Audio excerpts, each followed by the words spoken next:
大家好，欢迎来到幸福饺子馆，祝天下所有父母身体健康，笑口常开。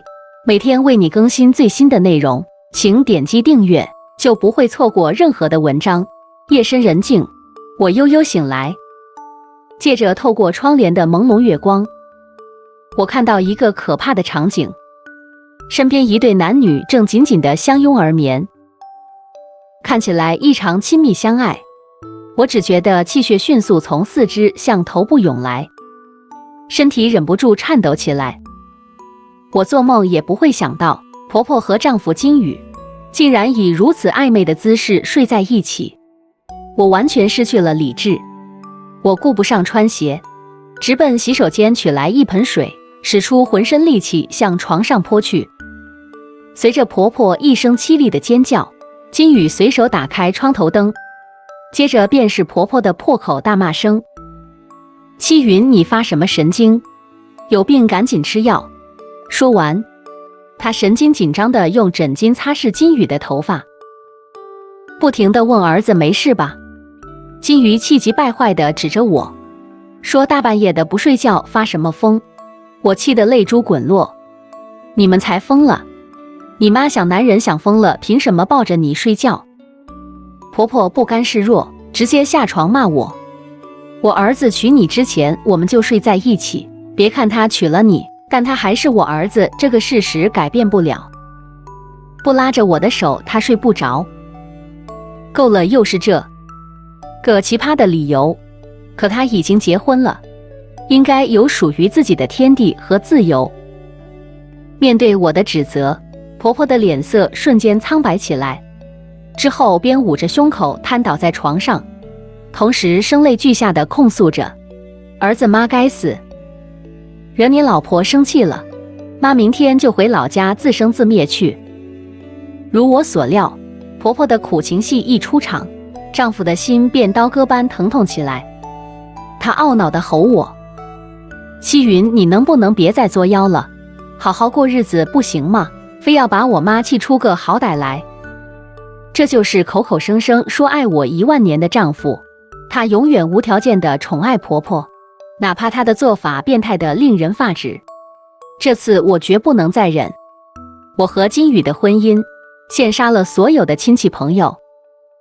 金宇工作稳定，人温和敦厚，婆婆没有女儿，把我当亲生闺女般对待，不仅给我们买了170平的4居室，连装修都没用我们操丁点心。主卧的床更是闪瞎了众人的眼，婆婆竟为我们特别定制了宽2.4米的大床，看起来舒适又气派，谁都觉得我嫁进了糖果窝里，连我自己都觉得自己一定是上辈子修来的福分，才能嫁给金宇。可谁会想到，所有的美梦在洞房花烛夜那晚残忍破灭。那晚本是人生中最重要最幸福的时刻，可当我洗完澡从浴室出来，看到了让我瞠目结舌的一幕。婆婆躺在金宇身边，我原本以为她只是过来说说话，可直到我哈欠连连，婆婆也没有离开的迹象。我暗自掐了丈夫一把，向他使眼色。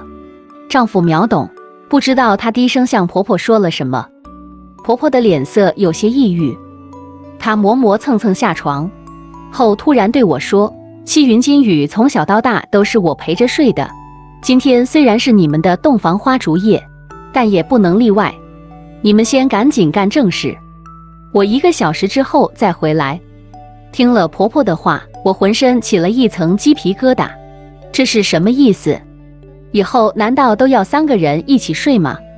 面对我的震惊，丈夫倒一副风轻云淡的模样：这床足够大，睡3个人没问题的，再说我妈一直是陪着我睡的，这突然把她落单，她肯定睡不好。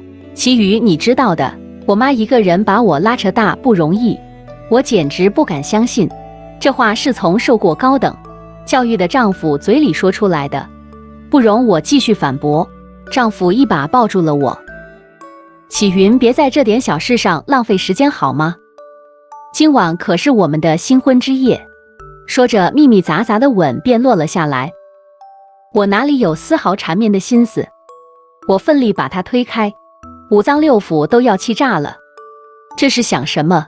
我一想起往后余生，床上都有一双眼睛盯着我，就觉得不寒而栗。我和丈夫大吵了起来，他嫌我没事找事，我觉得他是个巨婴，是个还没断奶没出息的孩子。婆婆火急火燎冲了进来，她一改往日的慈眉善目，护犊子似的把丈夫护在身后。是则我大喜的日子惹金宇生气。我的要求很简单，丈夫身边只能是一个女人，我和婆婆只能选其一。最后婆婆妥协了，虽然她不甘心，但她还要顾及金宇的情绪。新婚婴儿妻子看得见摸不着。且不说别的，想抱孙子就遥遥无期。看在婆婆退让的份上，我努力咽下了这苦果。我只是天真的想，或许是因为公公早逝，母子俩相依为命太久的原因吧。第二天一早，我还没起床，婆婆便冲进我的卧室。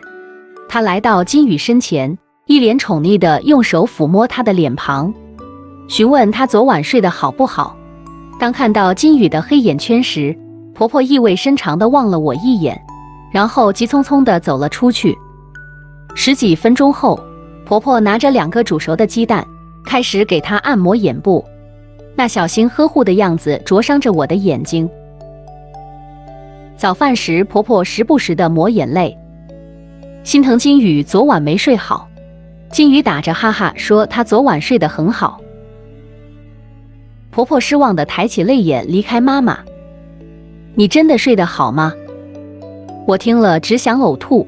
如果不是知道婆婆是金宇的亲妈，我真怀疑我面前的女人是想做我婚姻的第三者。好在丈夫只是低声安慰婆婆，没有松口要她同睡。那天一进家门，我就觉得婆婆脸色不对。果然，我刚换好拖鞋，婆婆就黑着脸过来训斥我。七云，我儿子娶了你，可不是让你来害他的。你们这结婚1个月不到，你看他脸色多差。我简直气笑了。金宇的脸色差，是因为公司最近在公靠一个项目，他每晚加班的原因。就在我和婆婆为此争吵的时候，金宇回家，婆婆演戏一样，突然从茶几下拿出一堆中药，一边扶额一边泪眼婆娑地对张金宇说：儿子，医生说我心脏不好，晚上不能独睡，这可怎么办？金宇二话不说，便把婆婆的被褥搬到我们的卧室。在金宇视线之外，婆婆得意地向我笑着。金宇安慰我说，婆婆的确心脏不好，等病情好转了，她自然就把婆婆劝走。就这样，金宇睡中间，我和婆婆各自睡两边。每晚婆婆都会假惺惺地对我们说，你们想亲热不用顾忌。我妈是过来人，都懂的。亲热这样的场景，脑子有坑才会亲热。只有2晚我便受不了了，我抱着被褥去了其他房间。让我气愤的是，金鱼却没有阻拦，反倒说这样也好，省得我起夜扰了婆婆休息。我觉得他们母子之间的依赖已经完全超出了正常的母子，那是一种变态的依赖。再这样下去，我非被逼疯不可。我和金宇的婚姻也将走向灭亡。我必须想个法子，如果能把婆婆的注意力从金宇身上转移出去就好了。最好的办法就是给婆婆找个老伴。从金宇嘴里我了解到，婆婆曾经也想过成家，但又怕金宇受委屈，便一直拖着。如今金宇已经成家立业，也是婆婆追求自己幸福的时候了。金宇大力赞成，并让我去婚介所看看。很快林叔走进了我们的视野。退休教师，人也斯文，脾气又好，我和金宇都特别满意。我和金宇特别安排了一次相亲。让我们惊喜的是，婆婆和林叔之前都是老街坊，2个老朋友一样续起旧来。林叔的儿女都在国外，偌大的房子冷冷清清。和婆婆相处2个月后，便提出让婆婆过去住。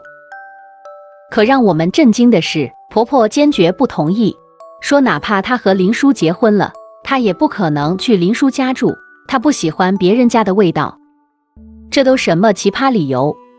我不禁内心颤抖着，莫非婆婆离不开金宇？她不会总想着和金宇一起睡觉吧？接下来的事情让我直接崩溃了。林叔同意搬来我家住，反正房间也多，我也没有反对。可晚上睡觉时，婆婆直接下了命令，让林叔独睡，她得陪着金宇。林叔忍不住反驳说，金宇已经结婚了，自己有老婆陪，你这不是多管闲事吗？婆婆当即就翻脸说，这是她的底线，如果林叔不同意，他们就分手。见林叔生气，婆婆也气得不行，嫌林叔不是真正喜欢她，不就是晚上陪儿子睡觉吗？白天她是完全属于林叔的，她不能见到男人就忘记了自己的儿子。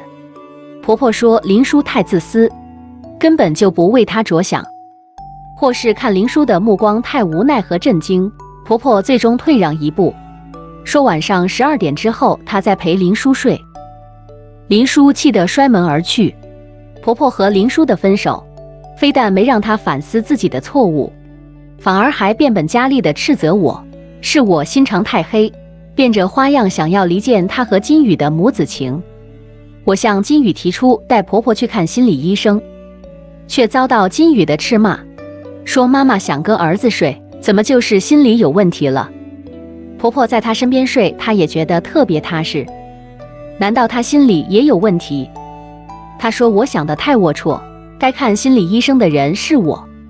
无语的我只好选择逃避，我找了个理由回了娘家，可真的没办法面对这对母子的深情。回到娘家的第3天，金宇便开车过来接我，拿着很多礼物，我爸妈乐得合不拢嘴，邻居们也羡慕不已，纷纷赞叹我嫁对了人。我不禁苦笑，在外人看来，我的婚姻多么的幸福甜美，可谁又能理解我内心的苦涩？父母不明就里，笑着让我赶紧跟金宇回去。路上金宇一个劲的瞎保证，说已经和婆婆说好了，婆婆已经答应再也不进我们的卧室睡觉，以前是她和婆婆没有考虑周全。望着金宇真诚道歉的样子，我再一次选择了原谅。让我欣慰的是，婆婆此后果然再也没有进我们的卧室睡觉，婆婆和丈夫也没有在我面前有过分亲密的行为。以前给丈夫搓澡的事都是婆婆办的，现在婆婆也会靠边站，家里的气氛也渐渐缓和了下来。婆婆闲时会出去找朋友逛街跳舞，除了日常的做饭打扫卫生，对我们的生活关注渐渐减少。我以为婆婆终于想通了，或许是没有了精神负担，我和金女的感情也越来越稳定，睡眠质量也越来越好。如果不是我那天无意中听到婆婆和金女的对话，或许我会一辈子被他们当猴耍。我做梦也没有想到，婆婆每天晚上好心给我准备的牛奶里放了安眠药，待我熟睡之后，婆婆便会过来陪金宇睡觉。金鱼的语气里满是忧虑，担心安眠药对我身体有害，将来影响孕育孩子。婆婆笑得咯咯响，说她拿捏着分寸呢，无论如何也不能害了未来的大孙子们。母子俩留下一串得意的笑声，我又气又怒。那晚我偷偷把牛奶倒掉，装作睡得很香甜。我听到婆婆进卧室的声音，两个人在床上聊天的声音，临睡前婆婆在金鱼脸上吧唧一声亲吻的声音。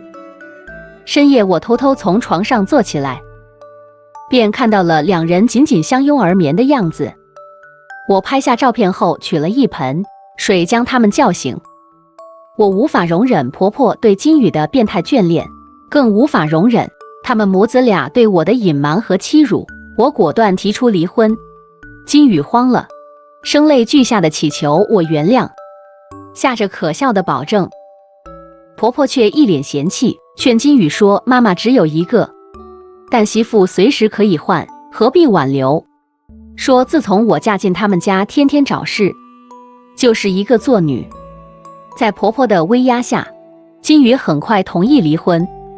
为了保全金鱼的声誉，婆婆逼着我对外宣称是我做了对不起金鱼的事。我冷笑不止，把照片发给了婆婆，惹急了我就把相片发出去，到时候让外人看看究竟是谁做了令人不齿的事。离婚了，收拾东西离开那天，金宇红着眼眶最后一次求我，说他妈陪他睡觉是爱他的一种方式，只要我能接受，他愿意和我复婚。我依然转身离去，这样的婚姻我不稀罕。有人说，不就是婆婆陪儿子睡觉吗？有那么可怕吗？更何况婆婆对你也不错，为什么就不能满足老人的心愿呢？难道我真的做错了吗？有的底线是绝对要坚守的，这已经不是简单的溺爱问题，而是严重的心理问题。事事以妈为主，不管妈做的对与错，照单全收。很庆幸能及时止损的婚姻，相信有更好的爱情在等待着我，也希望这次失败的婚姻给我敲醒警钟，不要轻易走进婚姻，一定要对另一半及其家庭有深刻的了解后，再踏出重要一步。好了，这篇文章到这里就结束了。如果你喜欢今天的内容，欢迎大家留下你珍贵的意见，您的支持是我最大的动力。愿天下朋友们晚年幸福、平安、舒适、自在。